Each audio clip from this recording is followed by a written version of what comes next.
საზოგადოებრივმა გაერთიანება ერთსულოვნებამ სპეციალური განცხადება გააკეთა, როგორც მოძრაობის ლიდერები აცხადებენ. მათ დაგეგმილი აქვთ ქუთაისში 8 თებერვალს პარლამენტში მიხეილ სააკაშვილის გამოსვლის პარალელურად გამართონ აქცია ყოფილი დიდების მემორიალის მიმდებარე ტერიტორიაზე. ასევე ერთსულოვნების წევრები პარლამენტარებს მოუწოდებენ სააკაშვილის სიტყვით გამოსვლის დროს დატოვონ სხდომათა დარბაზი და შეუერთდნენ აქციის მონაწილეებს. დავით აღმაშენებლის ხსენების დღეს იმ კაცს, რომელსაც თვითფარ ქვია, მატყუარა და ყალბი ქვია, არ უნდა უსმენდე.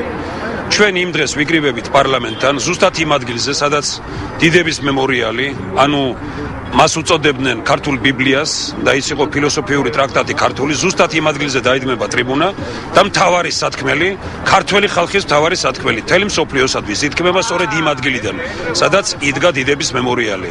მთავარი ტრიბუნა იმ დღეს იქნება არა პარლამენტის ტრიბუნა, არამედ პარლამენტს გარეთ საქართველო იქნება მთავარი. ჩვენ მოუწოდებთ პარლამენტს, რომ ეს გადაწყვეტილება მიიღოს. გასაგებია, რომ არსებობს საგარეო ფაქტორები იმასთან დაკავშირებით, რომ თქვა არ უნდა სიტუაციის დაძაბვა და ასე შემდეგ, მაგრამ მე არ მგონია, რომ პარლამენტი ძაბავდეს სიტუაციას ძაბავს თავად სააკაშვილი. უნდა დაესვას წერტილი ხელისუფლების უზურპაცია საქართველოში და ჩადგეს ქვეყანა ნორმალურ